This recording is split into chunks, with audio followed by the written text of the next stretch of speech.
Perkenalkan, kami dari kelompok 13. Di sini kami akan mempresentasikan materi yang berjudul Pemutusan Hubungan Kerja atau PHK dan Pensiun. Mata kuliah Manajemen Sumber Daya Pendidikan, dosen pengampu Profesor Dr. Arwil Dayanto, SPD, MPD. Dengan saya Faisal Al-Habsi, NIM 131424023. Dan saya Ramadina Hayati dengan NIM 131424007. Pengertian PHK dan pensiun. PHK, berdasarkan ketentuan Undang-Undang Nomor 13 Tahun 2003, hubungan kerja adalah pengakhiran hubungan kerja karena suatu hal tertentu yang mengakibatkan berakhirnya hak dan kewajiban antara pekerja atau buruh dan pengusaha. Maka dapat dipahami bahwa pemutusan hubungan kerja merupakan opsi terakhir dalam penyelamatan sebuah perusahaan.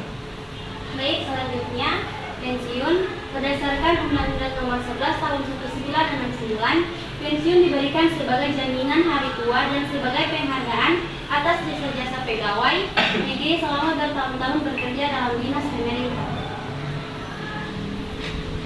Kemudian yang kedua, terdapat jenis-jenis pemutusan hubungan kerja dan pensiun.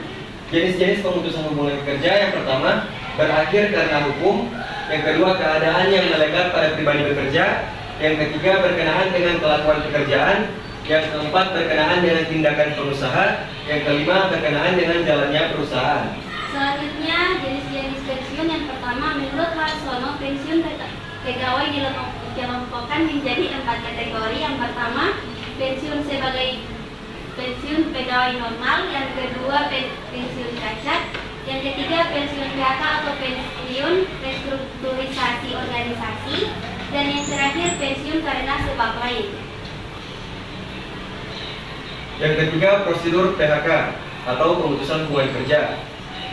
Menurut pasal 151 Undang-Undang Ketenagakerjaan dan Undang-Undang Nomor 2 Tahun 2004 tentang penyelesaian perselisihan hubungan industrial atau UU PHI, tata cara umum pemutusan hubungan kerja Indonesia adalah sebagai berikut. Yang pertama, mengirimkan pemberitahuan tertulis tentang PHK kepada karyawan. Yang kedua, perundingan bipartit. Yang ketiga, mediasi atau konsiliasi. Yang keempat, persidangan di PHI. Yang kelima, kasasi di Mahkamah Agung. Selanjutnya, dampak PHK. Yang pertama, dampak bagi instansi perusahaan. Dampak positif bagi perusahaan: dengan adanya pemutusan hubungan kerja, karyawan adalah memungkinkan perusahaan untuk mendapatkan karyawan yang lebih baik dari karyawan yang sebelumnya dan mengurangi biaya pengeluaran gaji atau efisiensi. Dampak negatif bagi perusahaan yaitu image perusahaan akan berkurang di mata investor dan masyarakat. Perusahaan akan kehilangan pekerjaannya dan perusahaan akan membutuhkan biaya yang cukup besar untuk mendapatkan atau merekrut pekerja baru, dan kualitas produksi perusahaan menjadi menurun. Kemudian dampak yang kedua yaitu dampak bagi karyawan yang terkena pemutusan hubungan kerja.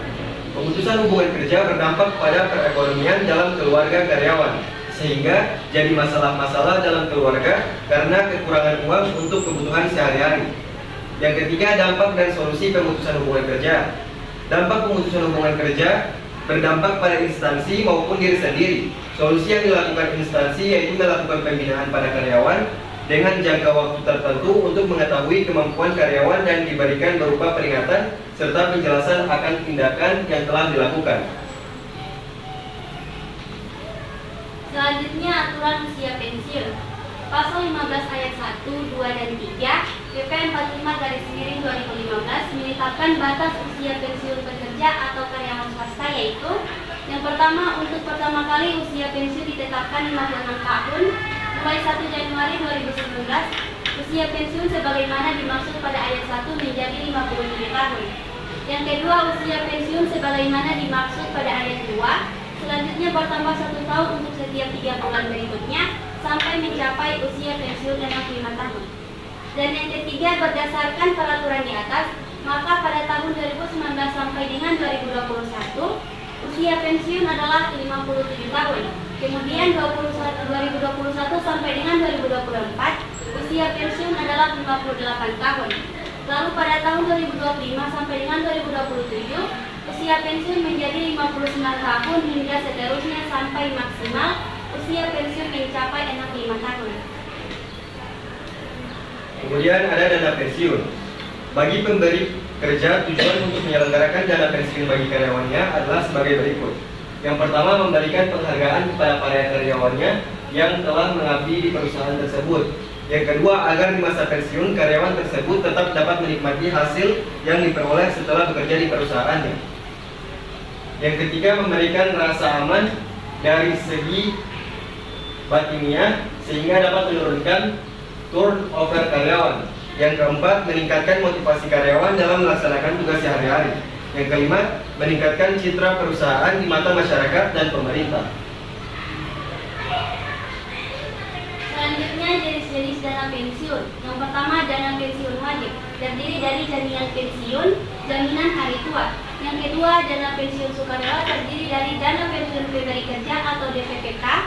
Dan yang kedua, dana pensiun lembaga keuangan atau DPLK. Yang ketiga, kategori dana pensiun sukarela terdiri dari program pensiun manfaat pasti atau PPMP. Dan yang terakhir, program pensiun iuran pasti yang disingkat dari PPIP. Itulah presentasi dari kami. Kemudian kesimpulan dari presentasi kami ini yaitu pemutusan hubungan kerja atau PHK dan pensiun merupakan dua aspek penting dalam dunia ketenagakerjaan yang berdampak besar pada pekerja dan perusahaan. PHK dapat terjadi karena berbagai faktor, termasuk efisiensi operasional dan pelanggaran peraturan. Sementara pensiun umumnya terjadi karena mencapai usia atau masa kerja tertentu. PHK memiliki dampak signifikan baik bagi pekerja yang kehilangan penghasilan maupun bagi perusahaan yang harus menghadapi penyesuaian operasional. Pensiun meskipun lebih terencana, tetapi menuntut kesiapan mental dan finansial. Oleh karena itu, kebijakan yang adil dan strategi mitigasi diperlukan agar transisi akibat PHK dan pensiun dapat berjalan dengan baik bagi semua pihak. Itulah presentasi dari kami mengenai materi pemutusan hubungan kerja dan pensiun. Sekian, terima kasih. Wassalamualaikum warahmatullahi wabarakatuh.